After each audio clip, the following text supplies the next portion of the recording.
Estoy muy contento de estar aquí, gracias por esa introducción. Esta noche me gustaría llamar su atención sobre la atención. Permítanme comenzar con una historia. Se trata de un experimento clásico en psicología social, realizado hace muchos años en el Seminario Teológico de Princeton con estudiantes de divinidad. A cada estudiante se le dijo que iba a dar un sermón de práctica. Recibirían un tema para preparar y luego irían a otro edificio para dar el sermón que sería evaluado. A la mitad de los estudiantes se les dio la parábola del buen samaritano como tema. La historia del hombre que se detuvo para ayudar a un extraño necesitado al lado del camino. A la otra mitad se les dieron temas bíblicos al azar, mientras cada estudiante de divinidad se dirigía al otro edificio para dar su sermón. Pasaban junto a un hombre que estaba doblado y gimiendo de dolor. La pregunta interesante es, ¿se detuvieron a ayudar? Y la pregunta más interesante es, ¿importaba si estaban reflexionando sobre la parábola del buen samaritano? ¿Qué piensan? No importaba, no hacía ninguna diferencia. Lo que realmente importaba era cuánto sentían que estaban bajo presión de tiempo. Y esta es más o menos la historia de nuestras vidas. Hay un espectro que va desde notar a la otra persona hasta sintonizarse con la otra persona, empatizar y entender lo que está pasando. Y luego si están en necesidad y hay algo que podamos hacer, sentimos compasión y quizás les ayudamos. Pero si nunca notamos a la otra persona en primer lugar, nunca recorreremos ese camino. Y este es el problema. Con la atención hoy en día está bajo asedio. Creo que el momento en que se supone que estábamos en problemas fue hace un tiempo antes de comenzar a escribir el libro Focus. Estaba de camino a una reunión, vivo en el campo, en Nueva Inglaterra. Llegaba tarde, pero quería que la gente allí supiera que estaba en camino, así que mientras conducía estaba enviando mensajes de texto para avisarles. Eso es realmente horrible porque según leí poco después, enviar mensajes de texto mientras se conduce es lo mismo que beber mientras se conduce. Es realmente malo, de hecho en mi estado ahora es ilegal. Otra cosa que he notado es que cuando estaba escribiendo el libro, a veces me encontraba en un buen ritmo, realmente enfocado escribiendo bien, luego tenía que buscar algo. Así que iba a Google Scholar. Me encanta Google Scholar porque te da acceso a bases de datos académicas. Abro mi navegador web y mi navegador web me muestra las noticias del día. Y soy adicto a las noticias, así que de repente empiezo a leer historias de noticias. Y antes de darme cuenta han pasado 15 o 20 minutos. Antes de recordar que se suponía que debía estar buscando algo. Y hoy todos estamos en el mismo barco, ya que las herramientas que usamos, nuestra computadora, nuestro teléfono, etc., también están diseñadas para interrumpirnos, para seducirnos, para atraer nuestra atención de una cosa a otra. Y generalmente detrás de eso está la intención de vendernos algo, un anuncio emergente o lo que sea. La atención está bajo asedio de una manera que nunca antes había sido así. Cuando fui a los editores y les dije que quería escribir sobre la atención, uno de ellos me dijo, «Eso es maravilloso, nos encantaría tener ese libro, pero ¿podrías hacerlo corto?» ¿Qué nos ha pasado? En 2007 la revista Time, una publicación en Estados Unidos, tenía un pequeño artículo que decía que había una nueva palabra en el idioma inglés. La palabra era puzzled. Es una combinación de puzzled y pissed off. Y se refiere al momento en que estás con alguien, que saca su BlackBerry y comienza a hablar con otra persona ignorándote. En 2007 eso era inusual. Pero la palabra puzzled ha desaparecido con el BlackBerry. Porque ahora es la nueva norma social. Sales a cenar a un restaurante muy romántico y ves una pareja junta. Y ambos están mirando sus teléfonos en lugar de mirarse a los ojos.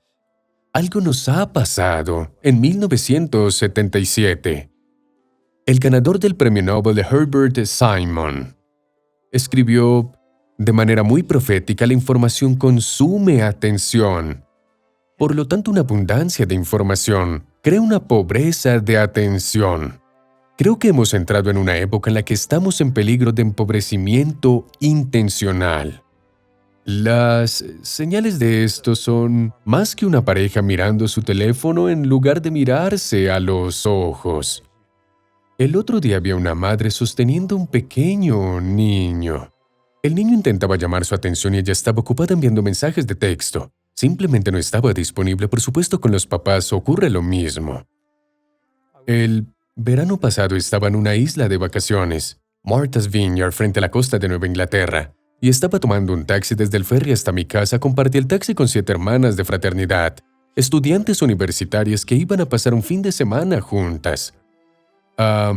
Nos subimos al taxi compartido, una gran furgoneta. Y en 1 minuto o 2, cada una de las hermanas de fraternidad estaba mirando una pantalla, iPhone, iPad, pero no estaban hablando entre ellas. Y creo que esto es una verdadera pérdida. Los ingredientes de la sintonía son 3. El primero es la atención mutua completa. De esa atención plena proviene un segundo ingrediente. Es una sincronía no verbal. Si observas a 2 personas que realmente están en sintonía, realmente conectadas, hicieras un video de eso y lo miras en silencio, los 2 cuerpos parecerían estar coreografiados. Esto es algo manejado por una categoría de células cerebrales llamadas osciladores. Los osciladores gobiernan cómo respondemos a otra persona, cómo respondemos a objetos físicos. Los osciladores son muy importantes para la supervivencia de la especie humana. Considera esto. En el momento del primer beso determina la velocidad a la que los 2 cráneos se juntan. ¿Y si se equivocan? Estaría seguro de que es el fin de la especie. El tercer ingrediente, después de la atención completa y la sincronía no verbal, es que se siente bien. Es un estado bastante agradable y alegre conectarse también con alguien. Estos son los momentos en nuestras vidas que son los más ricos, los que realmente importan. Sin embargo, recientemente hubo un artículo en la Harvard Business Review, titulado El momento humano. Decía que, si quieres tener una conexión real con alguien y si esa persona entra a tu oficina, recuerda esto: aléjate de tu pantalla. Ignora tu teléfono y cualquier otro dispositivo. Detén tu ensoñación o lo que sea que esté en tu mente y presta toda tu atención a la persona que tienes enfrente. Me parece triste que tengamos que tener un artículo en la Harvard Business Review para decirnos algo así, pero hemos llegado a esto porque la atención es una mercancía cada vez más rara, pero es una mercancía muy valiosa. Creo que ha llegado el momento de que tomemos una postura activa en nuestras vidas y luchemos contra este sutil asedio. Conozco una pareja, por ejemplo, que cuando llegan a casa tienen un pacto. Guardan sus teléfonos en un cajón. No los miran durante la noche. Hay una nueva forma de reunirse. No sé si esto ha sucedido aquí en el Reino Unido, pero en Estados Unidos, por ejemplo, cuando las personas se reúnen para cenar, todos sacan su teléfono, lo ponen en el centro de la mesa. Y la primera persona que intente agarrar su teléfono antes de que llegue la cuenta tiene que pagar la cuenta.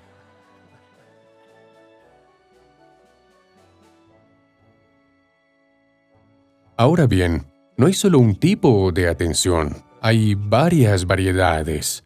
La más obvia es la atención selectiva. Cuando nos enfocamos en una cosa, ignoramos otras.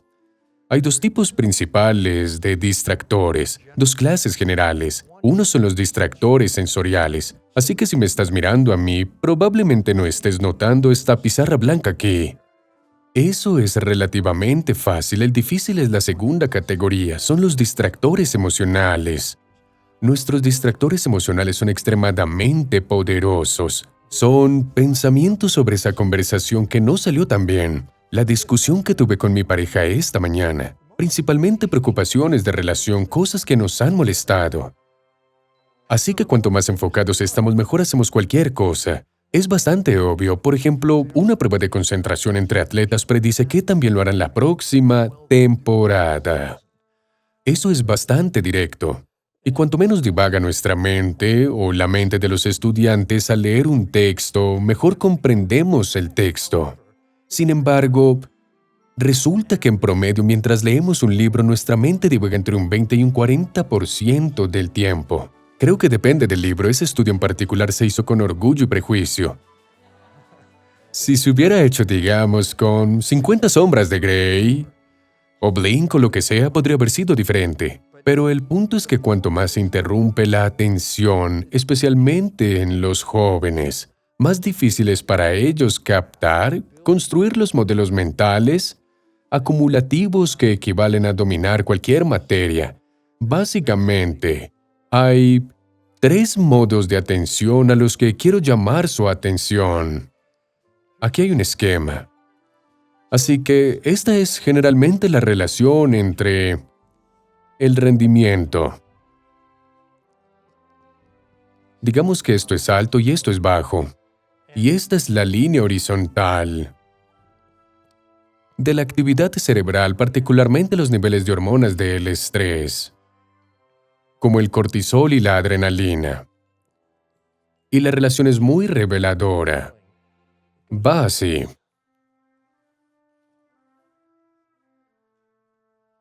Es una U invertida. Y el mayor rendimiento es cuando la atención es absolutamente 100%, tal vez 110%. Se ha llamado flow. El flow fue descubierto, para aquellos de ustedes que no lo sepan, por investigadores que preguntaron a personas en muchos dominios diferentes de experiencia, jugadores de baloncesto, bailarinas, neurocirujanos.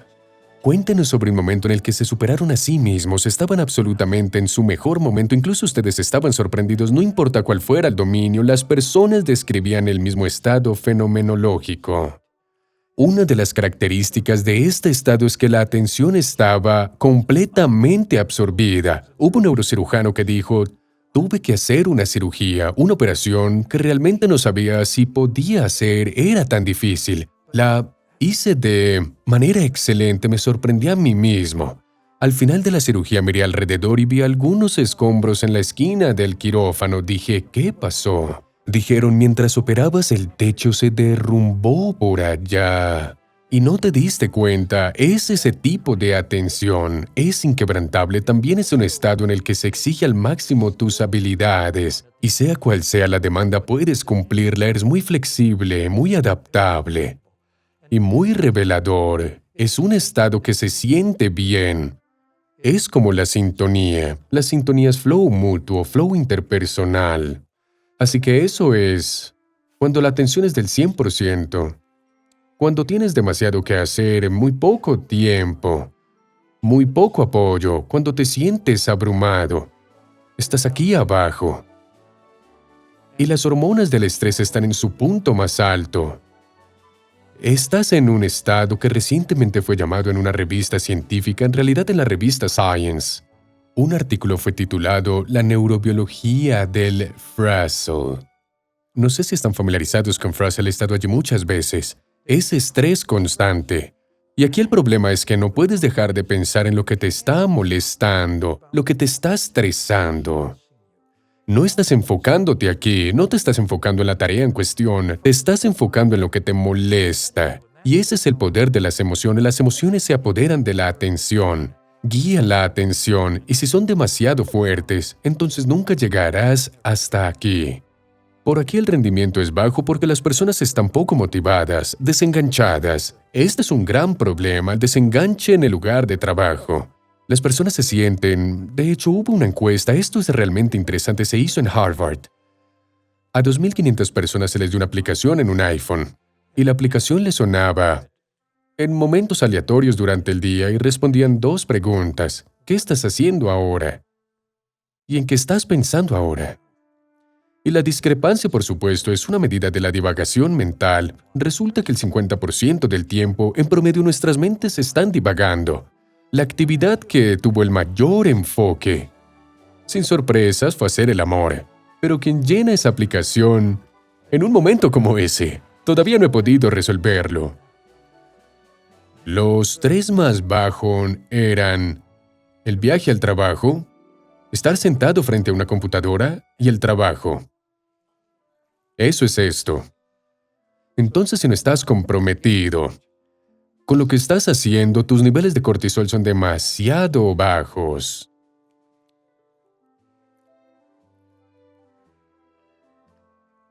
He estado hablando sobre enfocarse, como si fuera el único tipo de atención valiosa. Pero en realidad, el divagar de la mente que es el enemigo del enfoque. El término que usan en la ciencia del cerebro es que están anticorrelacionados. Si tu mente está divagando, por definición no estás enfocado y viceversa. Divagar la mente es absolutamente esencial para la creatividad. El proceso creativo demanda que, primero, recojas información, te enfoques en el problema, te concentres realmente y luego te relajes. Los anales de la ciencia y las matemáticas están llenos de personas que encontraron soluciones increíbles, mientras estaban soñando despiertos en la ducha, tomando un autobús, paseando a su perro, y eso se debe a que durante el divagar de la mente, podemos hacer conexiones entre elementos remotos de una manera nueva que tiene valor. Esa es la definición de un acto creativo, por supuesto, si vas a ejecutar. Si vas a poner la idea en práctica, entonces debes volver a enfocarte, pero el divagar de la mente es extremadamente valioso. Hay otro nivel en el que la atención opera. Esto tiene que ver con el liderazgo. Yo sostengo que los líderes necesitan 3 tipos de enfoque para ser realmente efectivos. El primero es un enfoque interno. Déjame contarte algo. En realidad, de los anales de la neurología, había un abogado corporativo que desafortunadamente tenía un pequeño tumor cerebral en el lóbulo prefrontal. Fue descubierto temprano y operado con éxito. Sin embargo, después de la cirugía, la situación fue muy desconcertante porque era absolutamente tan inteligente como antes, con un coeficiente intelectual muy alto, sin problemas de atención o memoria, pero ya no podía hacer su trabajo. No podía hacer ningún trabajo. De hecho, terminó sin trabajo. Su esposa lo dejó, perdió su hogar, vivía en la habitación de invitados de su hermano y en la desesperación fue a ver un famoso neurólogo llamado Antonio Damasio. Damasio se especializa en el circuito entre la zona prefrontal, que es donde conscientemente prestamos atención a lo que importa en este momento, donde tomamos decisiones, donde aprendemos, y los centros emocionales en el cerebro medio, particularmente la amígdala, que es nuestro radar para el peligro, desencadena nuestras emociones fuertes. Habían cortado la conexión entre la zona prefrontal y los cerebros emocionales. Al principio, Damasio estaba desconcertado. Se dio cuenta de que este sujeto estaba perfectamente bien en todas las pruebas neurológicas. Pero algo estaba mal y luego encontró una pista. Le preguntó al abogado cuándo deberían tener su próxima cita, y se dio cuenta de que el abogado podía darle los pros y contras racionales de cada hora de las próximas 2 semanas, pero no sabía cuál era la mejor. Y Damasio dice que cuando tomamos una decisión, cualquier decisión, cuándo tener la próxima cita, debería dejar mi trabajo por otro, qué estrategia deberíamos seguir en el futuro, debería casarme con esta persona en comparación con las demás. Esas son decisiones que requieren que recurramos a toda nuestra experiencia de vida. Y el circuito que recoge esa experiencia de vida es muy básico en el cerebro, es muy antiguo en el cerebro. Y no tiene conexión directa con la parte del cerebro que piensa en palabras. Tiene una conectividad muy rica con el tracto gastrointestinal, con el intestino, así que obtenemos una sensación visceral. ¿Se siente bien? ¿No se siente bien?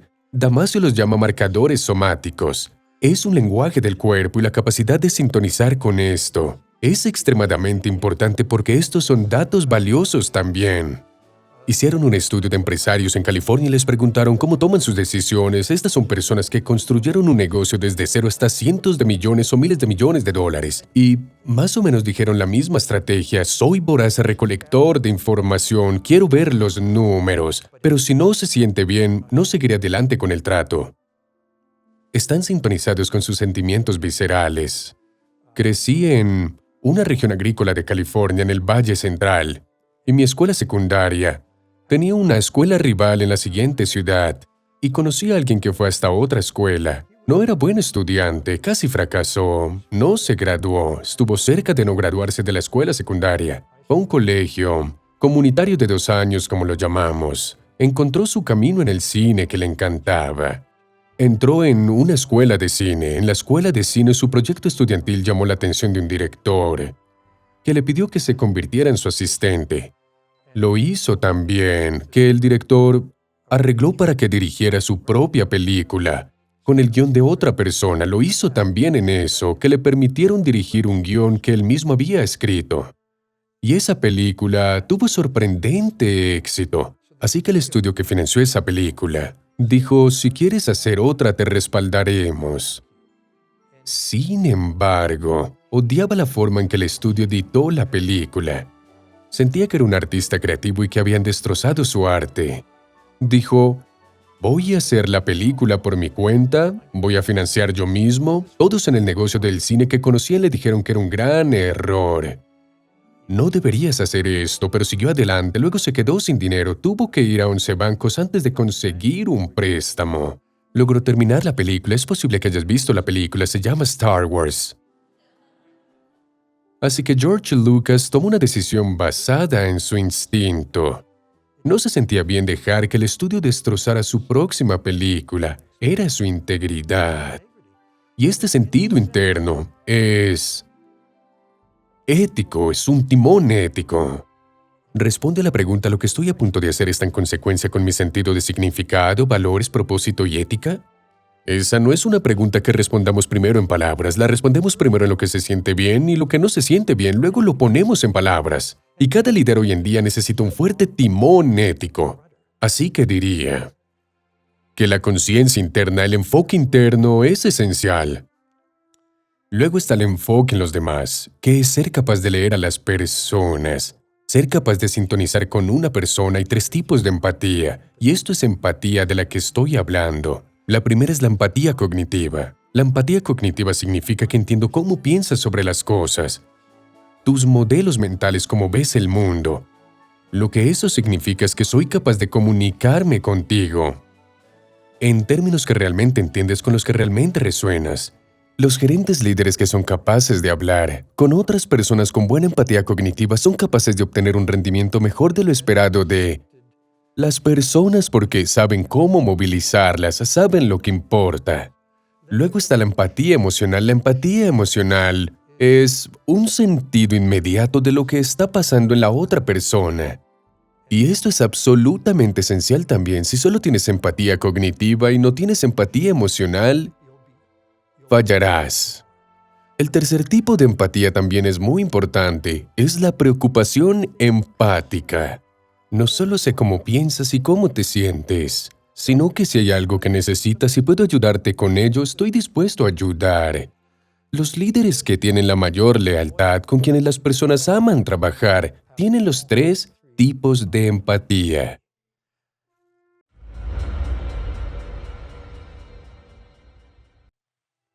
Hay un artículo en la Harvard Business Review llamado Leadership Run Amok. Leadership Run Amok trata sobre personas que pueden tener empatía cognitiva pero carecen de las otras 2. Estos son líderes que son muy buenos en alcanzar objetivos, por ejemplo, pero no les importa lo que les suceda a las personas que gestionan. No sienten nada por ellos y por eso desmoralizan a las personas, o las personas están listas para irse si pueden. El tercer tipo de enfoque es el enfoque externo. Esto es muy importante, por ejemplo, al formular estrategias. Necesitas entender el ecosistema dentro del cual opera tu organización. Necesitas ser capaz de percibir lo que funcionará, lo que necesitamos hacer en el futuro, y para eso necesitas una especie de visión de sistemas, pensamiento de gran escala. La triste historia aquí es en realidad la de BlackBerry. Hay 2 tipos de pensamiento estratégico. Básicamente, uno es la explotación y el otro es la exploración. En la explotación, tomas un producto o una marca que ha funcionado muy bien y lo perfeccionas, lo ajustas, sigues mejorándolo, porque sigue funcionando para ti. Eso es lo que hizo BlackBerry. El peligro es si no exploras también. La exploración significa que miras ampliamente, ves lo que está sucediendo, hacia dónde se dirigen las cosas. Haces investigación y desarrollo, intentas encontrar lo próximo nuevo y no lograron ver, por ejemplo, a Samsung. No lograron ver lo que estaba haciendo la competencia. Así que si no tienes Un enfoque interno, un enfoque en los demás y un enfoque externo, el peligro es quedarse sin rumbo, sin pistas o sin visión.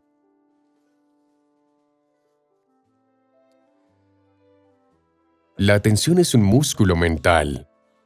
Es como ir al gimnasio. Si vas al gimnasio y levantas pesas, cada vez que haces una repetición, fortaleces el músculo en el que estás trabajando. La atención se puede fortalecer de la misma manera. De hecho, creo que te mostraré cómo. Si estás interesado, solo toma 2 minutos. Todo lo que tienes que hacer es sentarte derecho.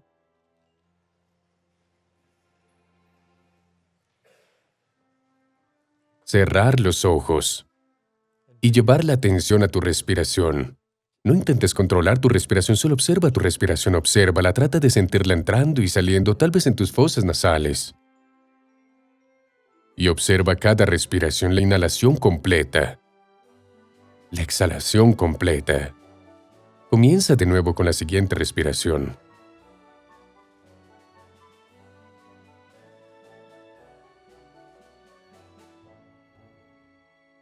Y solo comienza de nuevo con la siguiente respiración. Sé completamente consciente de la sensación.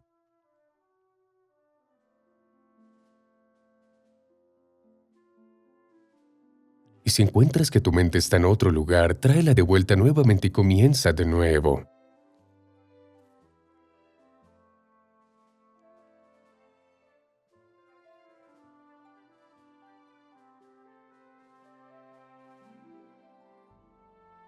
Ahora puedes abrir tus ojos. ¿Alguien notó que su mente divagaba?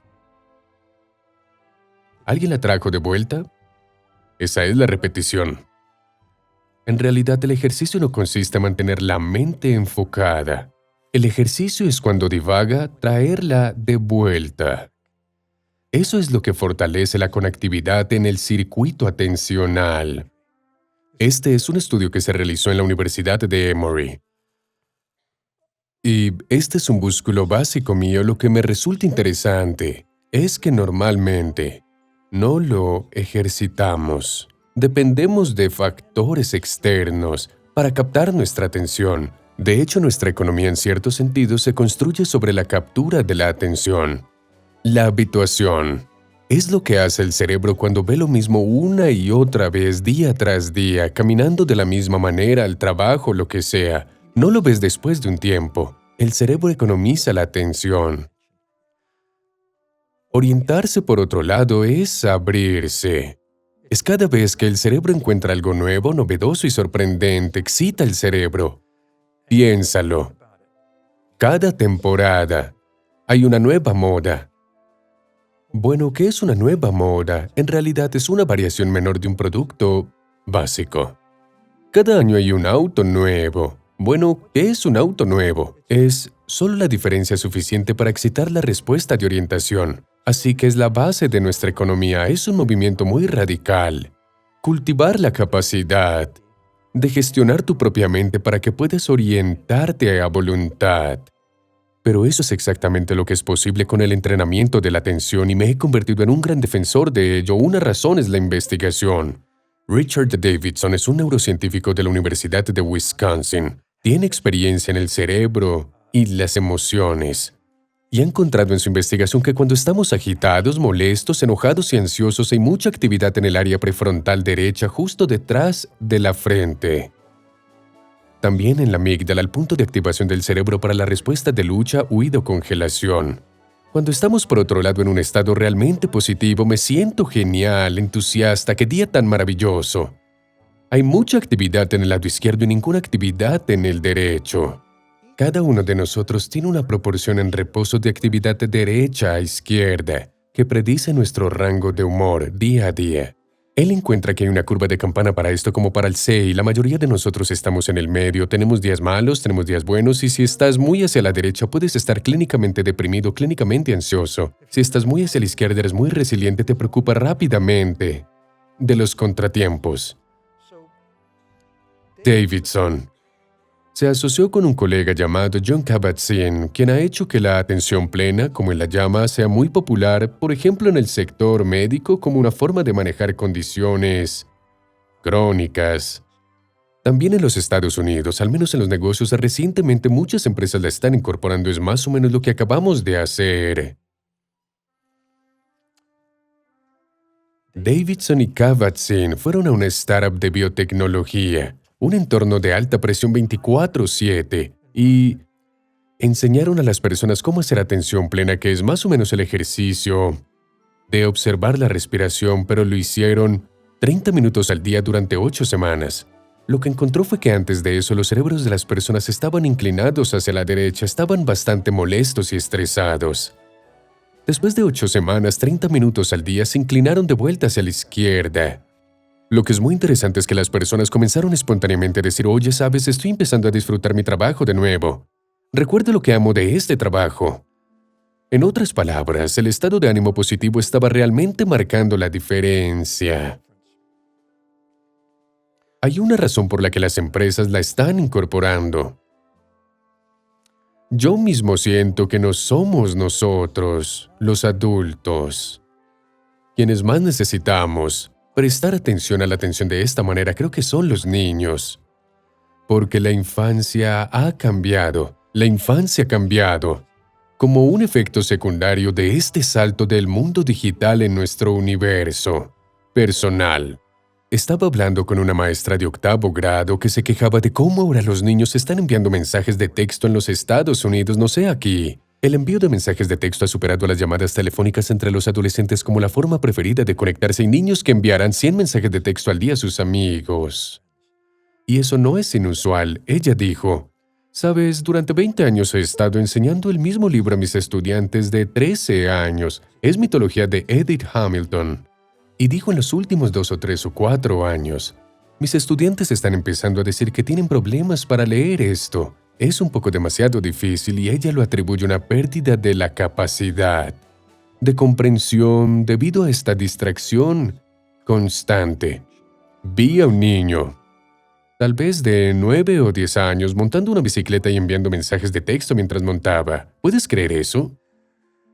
Por suerte estaba en el campo en un camino rural. La razón por la que me preocupo por los niños es que el cerebro es el último órgano del cuerpo en madurar anatómicamente.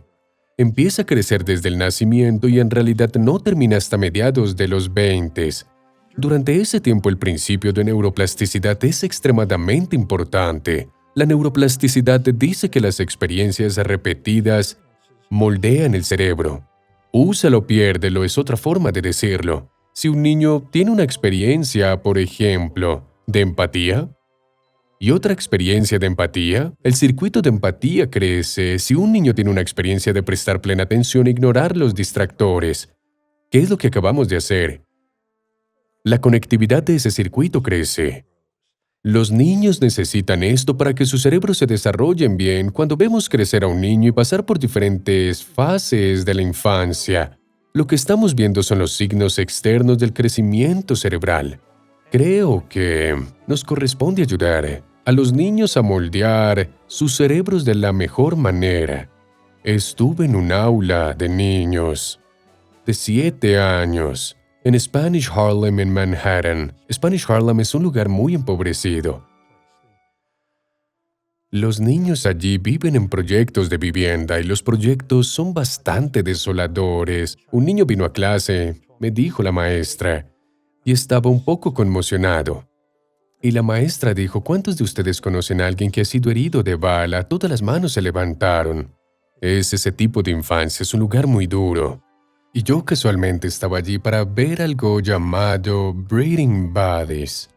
Cada día en esta aula todos los niños tienen una sesión donde van a sus pequeñas casillas y reciben un peluche favorito y lo ponen en una alfombra en el suelo. Ponen el animal en su vientre y observan cómo sube la inhalación y baja cuando exhalan.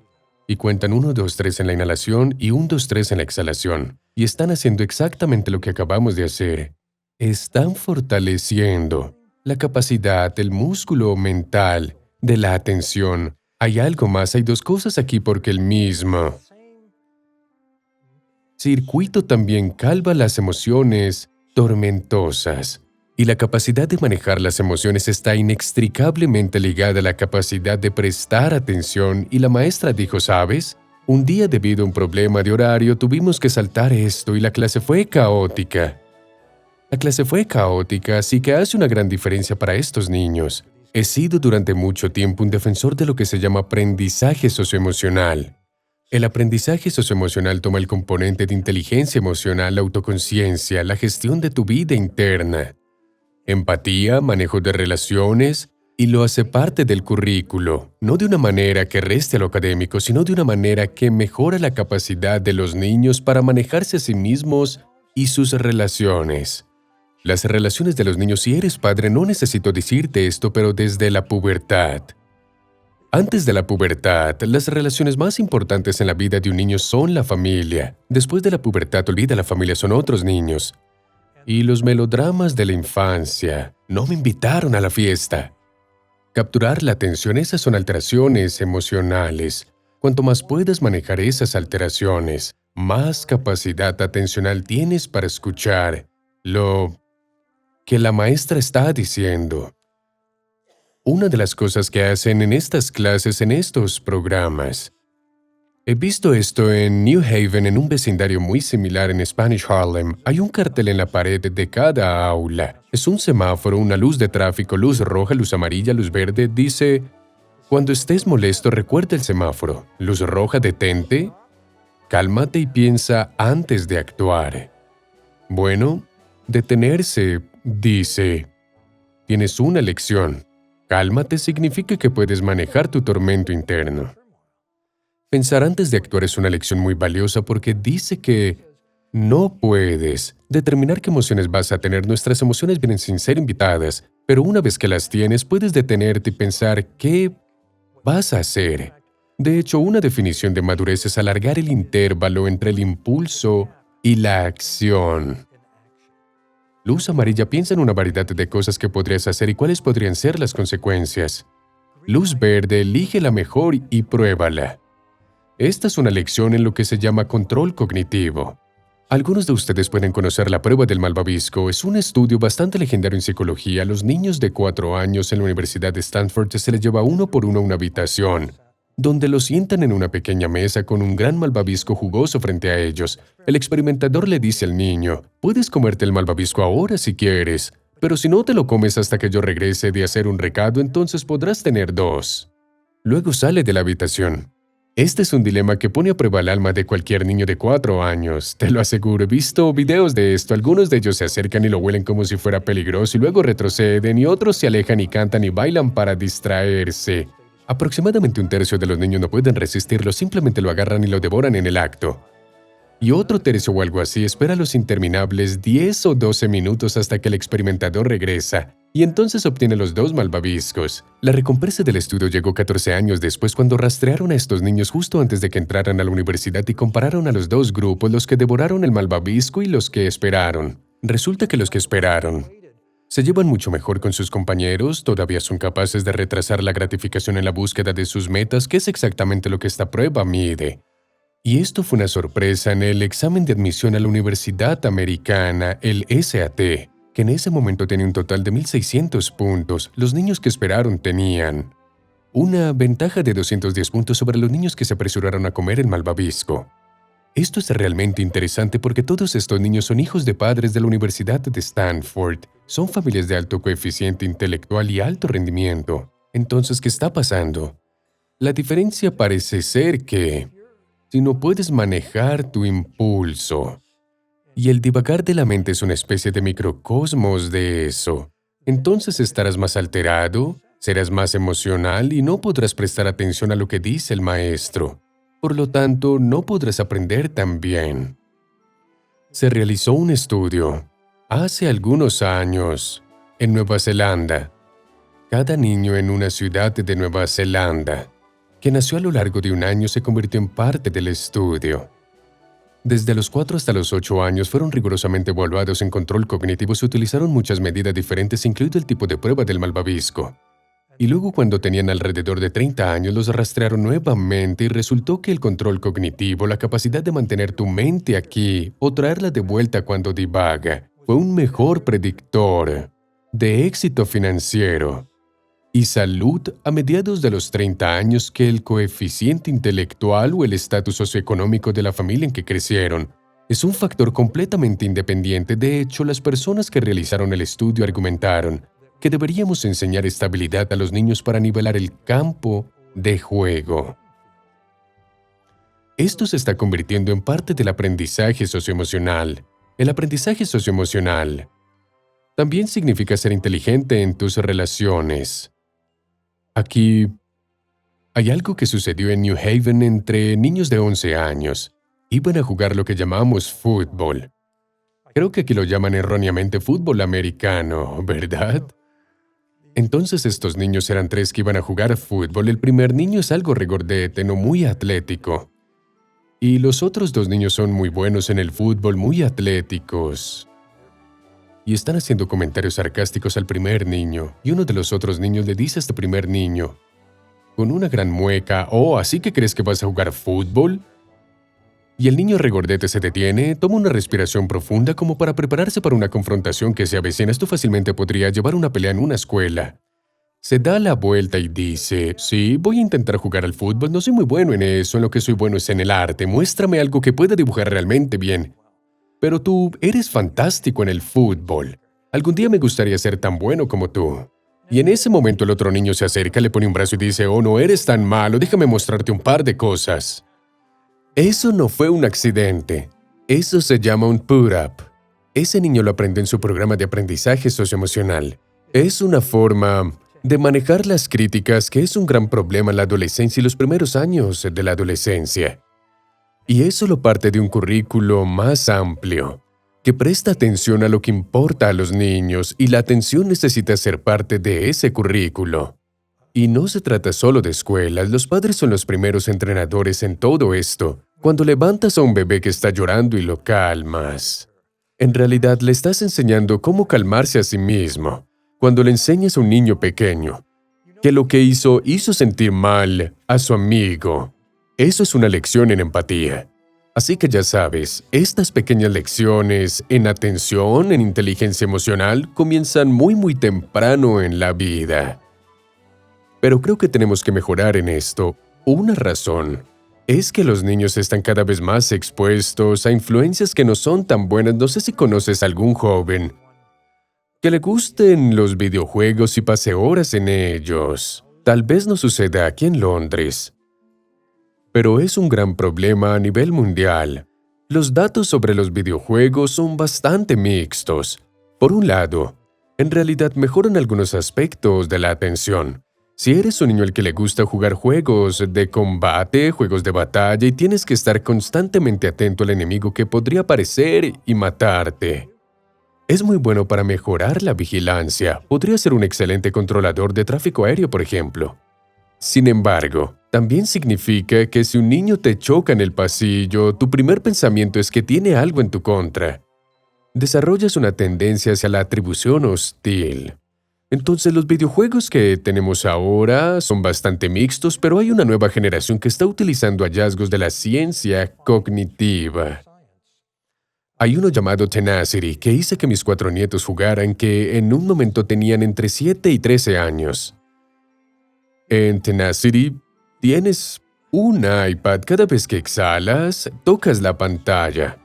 En la quinta exhalación, la tocas 2 veces. Si lo haces, obtienes una recompensa visual, ya sabes, flores que florecen en el desierto. A medida que lo haces más y más, se vuelve más difícil, así que básicamente lo que está haciendo es entrenar la atención, pero de una manera que mantiene la atención de los niños de la misma manera que lo hacen todos los demás videojuegos.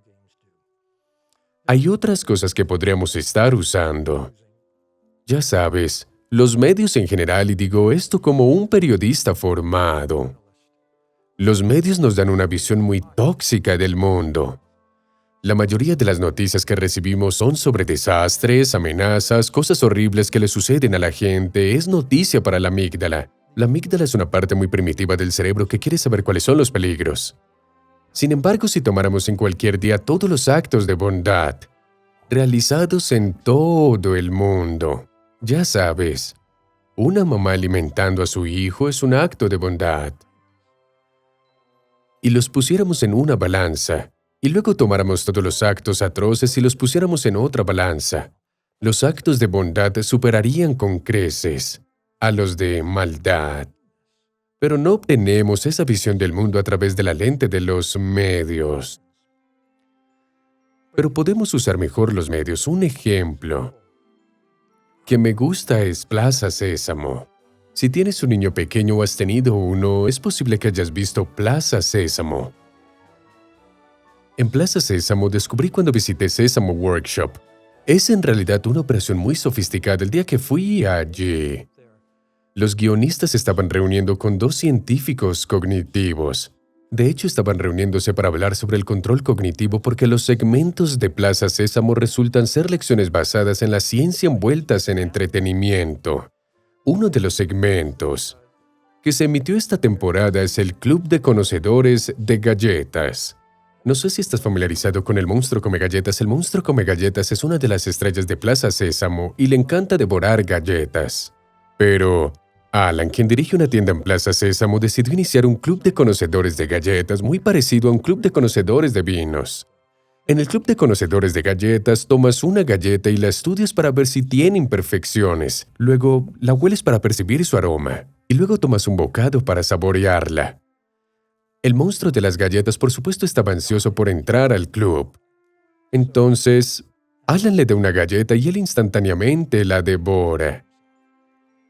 Entonces Alan le dice, «Sabes, en este club vamos a probar todo tipo de galletas. Así que si no te la comes de un solo bocado, puedo dejarte entrar al club y podrás comer muchas galletas diferentes». Eso convence al monstruo come galletas.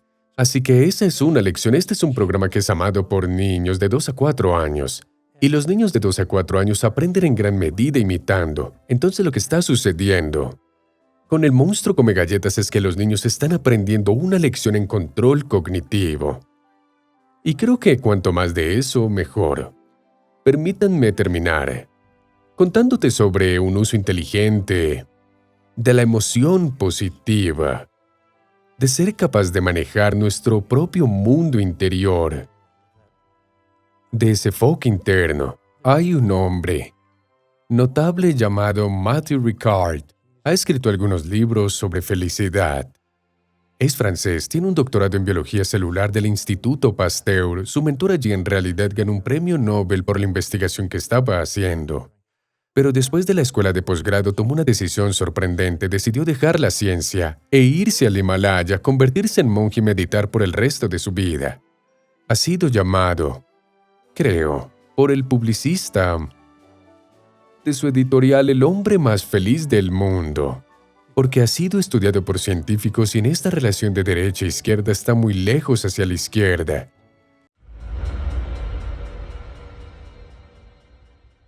Hay un científico llamado Paul Ekman, quien es el experto mundial en la expresión facial de la emoción. Paul es el observador más agudo del rostro, como revelador de lo que sientes. Es un hombre muy peligroso. Una vez estaba caminando por la calle con Paul caminando a una reunión que iba a dirigir, y Paul me estaba contando sobre un sistema que acababa de desarrollar para entretener a la gente a ser buenos en esto, y mientras me lo contaba estábamos llegando al salón de reuniones y pensé, esto es realmente interesante, pero espero que lo termine pronto. Tengo que pensar en lo que voy a hacer en la reunión. En ese momento él me dice, si alguien hubiera estudiado el sistema, sabría que te estás enojando un poco conmigo en este momento. Por eso, Paul, es tan peligroso. Paul estaba interesado en el contagio emocional. Quería saber cuál era el efecto de alguien como Matthew, que era muy optimista, sobre alguien que fuera todo lo contrario. Así que Paul hizo una encuesta telefónica discreta entre los profesores de la universidad donde enseña, preguntando quién es el miembro más áspero, difícil y confrontacional de nuestra facultad. Curiosamente, todos estuvieron de acuerdo en quién era. Entonces llamó al profesor X y le dijo, en aras de la ciencia, ¿participarías en un experimento científico?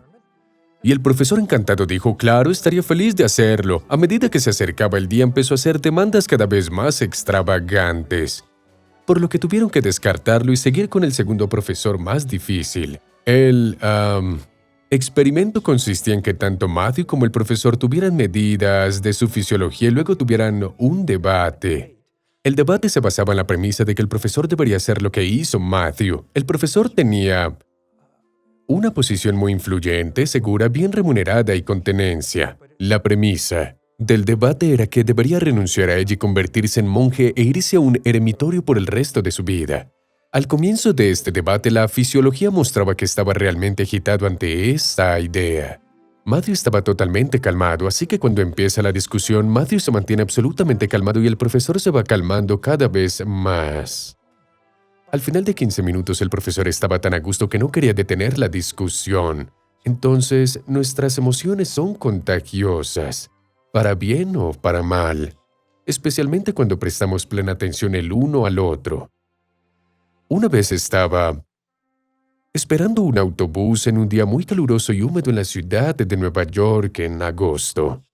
Es el tipo de día en el que no sé si en Londres pasa, pero en Nueva York tenemos una especie de burbuja invisible a nuestro alrededor. Nos sentimos un poco irritables. Dice, no me hables, no me toques. Tenía mi burbuja intacta y el autobús se detiene, subo con mi burbuja y el conductor del autobús hizo algo bastante sorprendente. En realidad me habló. Me dijo, ¿cómo ha sido tu día? Me sorprendió, pero me senté llevando la mayor parte de mi burbuja conmigo. Luego me di cuenta de que este conductor estaba llevando una conversación con todos en el autobús. ¿Están buscando trajes? ¿Sabes? Hay una gran venta aquí a la derecha en esta tienda por departamentos. ¿Escuchaste sobre la exhibición de Manet a la izquierda? Maravilloso. Y el Cineplex al que estamos llegando aquí. Sé que la película en el Cine 4 obtuvo las mejores críticas, pero la del Cine 2 la vi la otra noche. Fantástica. Y así sucesivamente. Y luego la gente se bajaba del autobús y les decía, espero que el resto de su día sea realmente maravilloso. Ese hombre era un santo urbano. Transformó a todos en el autobús. Estaba enviando ondas de buenos sentimientos a través de una ciudad que realmente lo necesitaba. Y creo que la conclusión es que no tienes que ir al Himalaya por décadas. Todos podemos hacer eso en nuestras vidas si prestamos atención. Muchas gracias.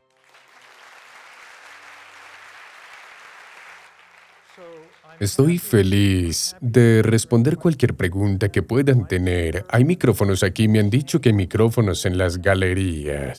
Así que solo levanten la mano si tienen alguna pregunta. Primera pregunta aquí. Sí, bueno, conozco algunos datos que hablan directamente de eso. Creo que en primer lugar tenemos que ser muy cuidadosos con los estereotipos. Porque en cualquier vecindario dado hay una variedad de variaciones en quienes viven allí. Puede que haya algunos jóvenes muy talentosos que vivan en un vecindario que de otro modo esté plagado de problemas.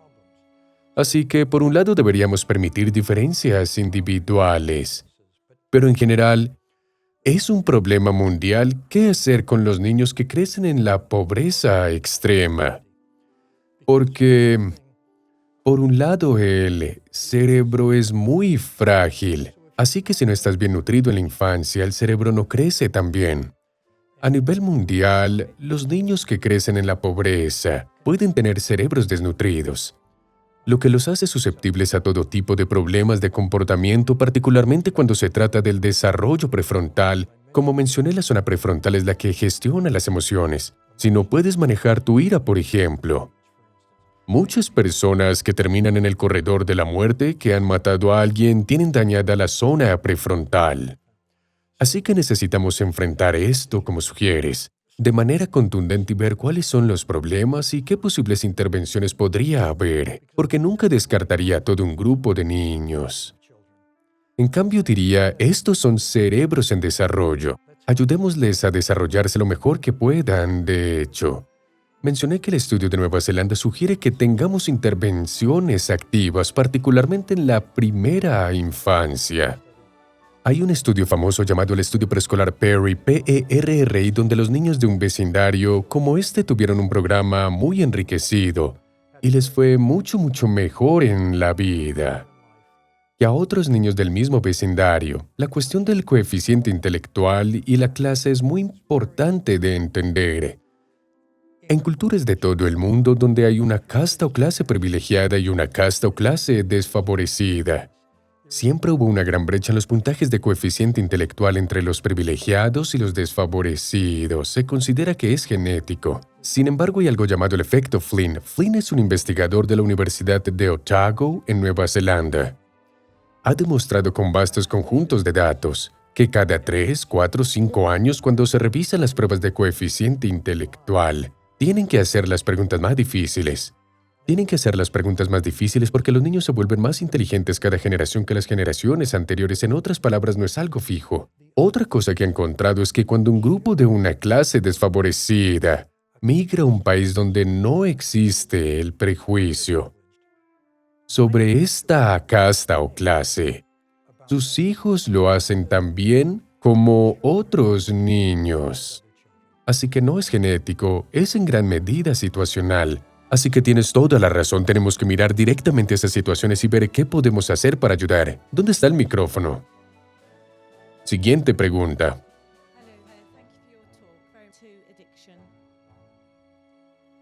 ¿Te refieres a querer los 2 malvaviscos de inmediato? Creo que podrías volverte adicto a los malvaviscos. Sí, exactamente, la incapacidad de controlar el impulso. Te hace susceptible al alcoholismo, la adicción a las compras, la adicción al juego y así sucesivamente porque quieres el golpe y no te frenas para ver que hay otras formas de proceder. Por cierto, no intentes eso en casa con tu hijo. La prueba del malvavisco. Conozco a alguien que lo intentó con su hija de 4 años y él espiaba para ver qué hacía. Puso el malvavisco y salió de la habitación. Ella tomó el malvavisco, sacó el centro del malvavisco y se lo comió y luego lo volvió a colocar. Probablemente ahora sea directora ejecutiva de una empresa, no lo sé. Tengo buenas noticias y malas noticias. El cerebro se vuelve anatómicamente maduro a mediados de los 20, pero eso no significa que sea demasiado tarde para cambiar un hábito. Sin embargo, los hábitos instaurados en el cerebro durante la infancia son muy fuertes, así que si terminas, digamos, siendo adicto o excesivamente ansioso o lo que sea, aún es posible cambiar, pero necesitas hacer un esfuerzo adicional.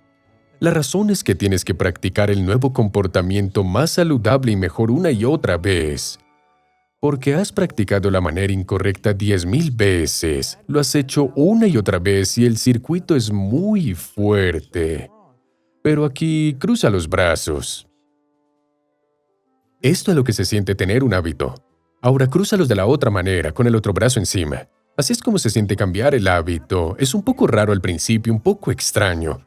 Pero si haces el esfuerzo y sigues haciendo el esfuerzo en cada oportunidad que se presente, lo que sucede es que la conectividad neuronal del nuevo camino se vuelve más fuerte y más fuerte hasta que en algún momento alcanzas un hito de desarrollo, un hito neuronal donde realizas el nuevo hábito, lo llevas a cabo sin esfuerzo y sin pensar en ello. Se vuelve automático, lo que eso significa es que la conectividad para el nuevo hábito ahora se ha vuelto más fuerte que la del viejo. Ahora es la opción predeterminada del cerebro. Pero requiere trabajo, requiere más trabajo.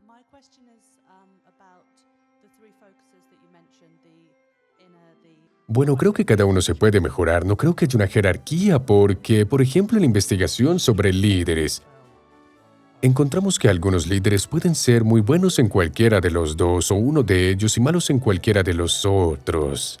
En otras palabras, todas las combinaciones son posibles. Puedes ser realmente inteligente emocionalmente, manejarte bien a ti mismo, manejar bien a otras personas, pero ser absolutamente ciego a los sistemas y al contexto más amplio en el que opera tu organización.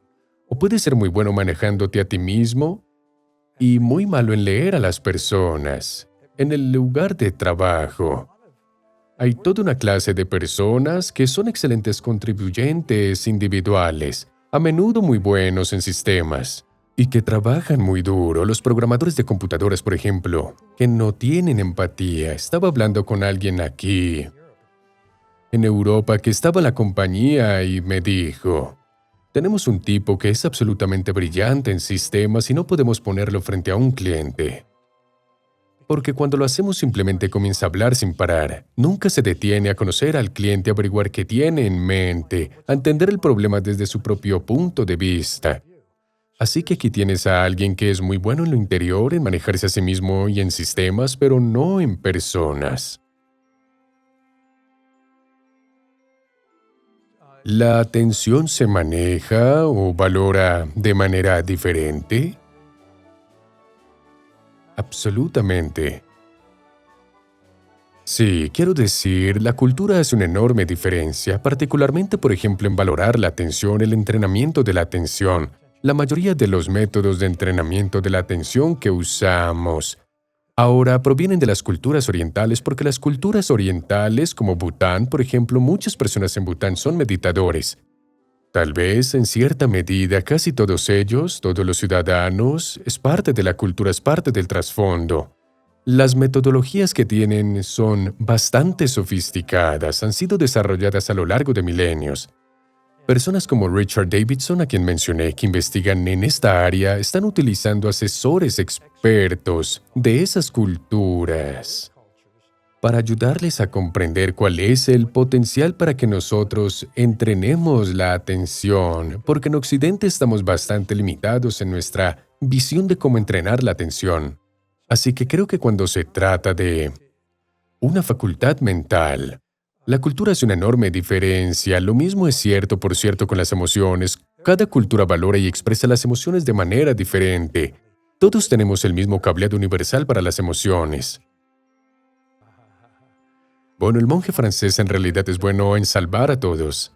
Esa es su misión, pero aparte de eso, creo que es importante entender la dinámica de enviar y recibir emociones. Hay varios factores que determinan en cualquier interacción quién envía y quién recibe. Hay estudios realizados, por ejemplo, donde dos extraños entran en un laboratorio, llenan un cuestionario de estado de ánimo, ¿cómo te sientes ahora mismo? Luego se sientan frente a frente en silencio durante 2 minutos. Luego llenan el mismo cuestionario. Resulta que la persona en esa diada que es más expresiva, emocionalmente transmite su estado emocional a la otra persona en 2 minutos de silencio, así que la expresividad es muy importante. Por otro lado, el poder importa. En cualquier grupo humano es natural prestar la mayor atención y dar mayor importancia a lo que la persona más poderosa en ese grupo dice y hace. Entonces las emociones tienden a propagarse desde la persona que tiene poder hacia afuera. Lo que esto significa, por ejemplo, y estos son experimentos realizados en equipos, es que si el líder de un equipo está de muy mal humor, las personas del equipo captan ese estado de ánimo y el rendimiento disminuye. Si el líder del equipo está de muy buen humor, de un estado de ánimo positivo, la gente lo capta y el rendimiento aumenta, y esto es cierto para las decisiones comerciales, para la creatividad, para la coordinación física, como armar una carpa. Así que ese es un segundo factor, es la relación de poder. El tercer factor tiene que ver con Matthew Picard, y eso es qué tan estable eres. Si vas a estar con tu colega enojado, ¿eres lo suficientemente estable en un estado positivo para que, como él, puedas llevarlo, o como el conductor del autobús puedas llevarlo a ese estado? ¿O acabarás tú mismo enojado? Así que esos son al menos 3 factores que podrían determinar la respuesta.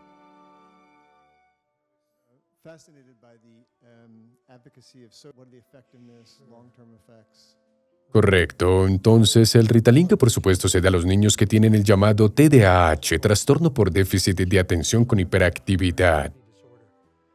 Hace 50 años solían decir, bueno, es solo un niño pequeño, lo superará. Pero ahora se ha convertido en una categoría diagnóstica y hay algunos niños que tienen problemas genuinos para prestar atención. No están siendo ayudados por los medios digitales como lo están hoy. Serían muy ayudados por estas lecciones de control cognitivo, que son muy nuevas y recién están siendo estudiadas. Personas como Davidson están estudiando las formas en que podemos usar el entrenamiento de la atención. Piénsalo. ¿Por qué esta cultura ha tenido como su opción predeterminada comprar un medicamento y dárselo a nuestros hijos por algo que es un déficit de una habilidad?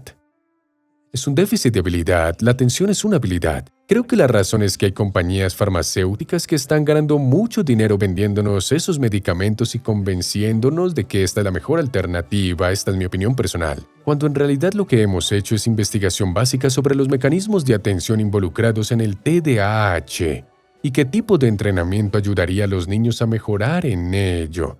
Y creo que dentro de los próximos 5 años veremos un conjunto de intervenciones muy directas que no son farmacéuticas en esas condiciones. Bueno, nuestras emociones son innatas, creo, y nuestras reacciones emocionales particulares son en gran medida aprendidas. Tengo que recomendar el libro de mi esposa aquí. Se llama Mind Whispering, su nombre es Tara Bennett Goldman, ella es psicoterapeuta, porque habla sobre la manera en que los patrones emocionales de reactividad se aprenden en la infancia y cómo puedes usar la atención plena, la terapia cognitiva y una serie de intervenciones para cambiar los hábitos que son autodestructivos. El nombre del libro es Mind Whispering y su nombre es Tara Bennett Goldman. Lo encontré muy útil. De hecho, la encuentro aún más útil.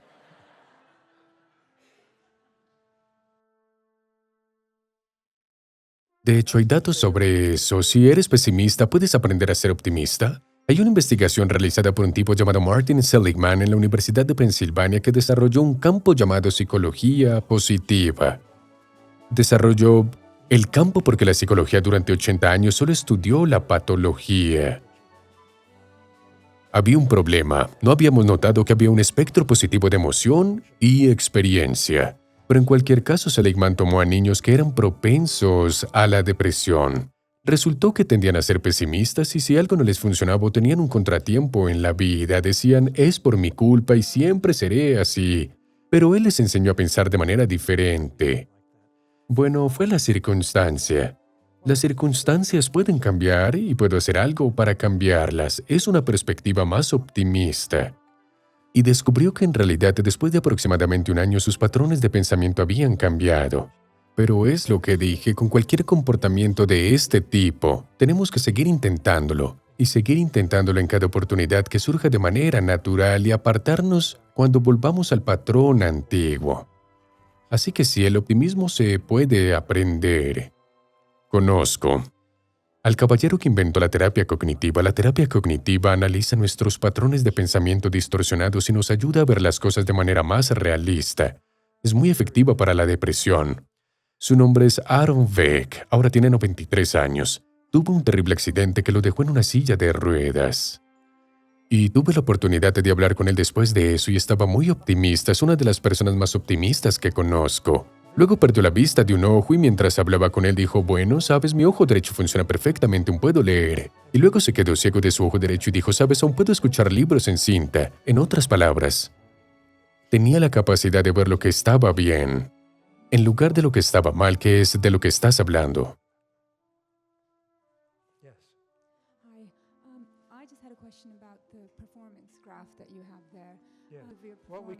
¿Qué podemos hacer con este tipo de persona y con este tipo de persona? Bueno, déjame preguntarte en esta pregunta hipotética, ¿somos este tipo de persona o estamos manejando a este tipo de persona?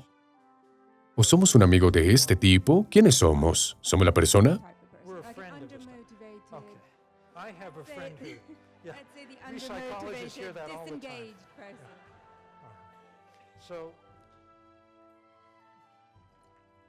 Lo que la persona necesita, que está poco estimulada, que está desconectada, es involucrarse más para motivarse más, apasionarse más, involucrarse más. Ahora hay una literatura sobre algo llamado buen trabajo.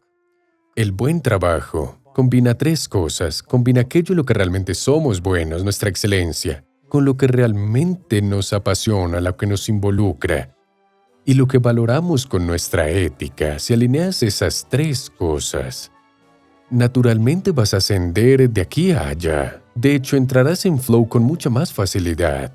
Entonces, una pregunta que podemos hacerle a nuestro amigo es, ¿qué sería un buen trabajo para ti? ¿Qué podrías hacer para que ocupe una mayor proporción de tiempo en tu día o tu semana o tu mes a lo largo de los próximos 5 años de tu carrera? Esa es una especie de estrategia individual para eso. Si estás aquí, si estás agotado, lo que necesitas es calma. Entonces, esto está muy relacionado con el control cognitivo, pero hay muchas maneras de calmarse. Sin embargo, si no puedes, Hay dos estrategias. Si estás, digamos, agotado porque tienes un jefe que te pide hacer demasiado en muy poco tiempo y te da muy poco apoyo, podrías obtener el currículum de tu jefe y enviarlo en cazatalentos. Pero esa no es una solución inmediata. Entonces, en su lugar, podrías manejar mejor tu propio mundo encontrando algo que funcione para ti, que te relaje fisiológicamente. Podría ser meditación, podría ser yoga, podría ser relajación muscular profunda, podría ser hacer ejercicio en el gimnasio. Cada persona es diferente. Hazlo todos los días. Y hazlo antes de ir al trabajo. O lo que sea que te esté agotando, porque lo que sucede es que con el tiempo, el punto de referencia de tu cuerpo para el estrés cambia. Y podrás manejar mejor o estar en un estado más relajado en la circunstancia. Dos estrategias generales. ¿Sí? I've got two quick questions. Lo que creo es que la atención estaba integrada dentro de la inteligencia emocional porque los circuitos del cerebro para las emociones, la empatía y la atención se entremezclan. Simplemente nunca lo pensé. No me di cuenta que tenía que escribir un libro completamente nuevo sobre ello hasta que lo hice. The second question is, I've got to be more likely to wait.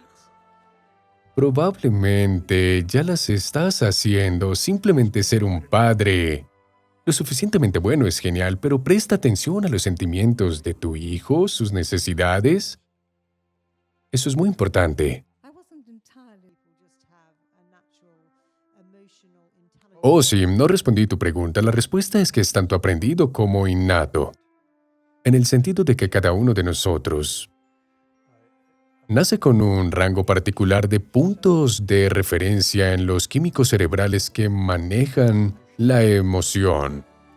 Ese es nuestro temperamento y como sabes, si tienes más de un hijo, los niños son diferentes desde el primer día. Por otro lado, la epigenética nos dice que no son los genes que tienes, sino cuáles genes se activan o desactivan lo que harán la diferencia duradera. Y el comportamiento en un niño es muy maleable. Así que si un niño es muy impulsivo, ese niño puede aprender control cognitivo. Si un niño es demasiado restringido, ese niño podría aprender a soltarse. Hay datos sobre niños, por ejemplo, que son los que se llaman inhibidos conductualmente. Este es el trabajo de Jerome Kagan en Harvard. Él encuentra que aproximadamente el 15% de los niños son ansiosos ante nuevos estímulos, nuevo patio de juegos, nuevo amigo, nueva comida. Cuando son muy jóvenes, estos son los niños que en edad escolar son identificados como tímidos. Y se pensaba que esto era solo genético. Pero lo que describió al seguir a un grupo de estos niños fue que algunos de ellos al llegar a la edad escolar ya no eran tímidos. Y observó la crianza que recibieron.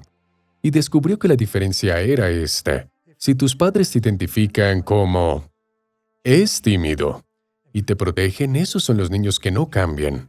Si los padres dicen a un niño, bueno, puede que te sientas un poco tímido al respecto, pero adelante, inténtalo de todos modos. Ese niño aprende, me sentiré un poco asustado al principio, pero si sigo adelante voy a pasar un buen rato. Y esos son los niños que no terminan siendo tímidos. Así que es una mezcla maleable de ambos. Y creo que hemos llegado al final de nuestro tiempo.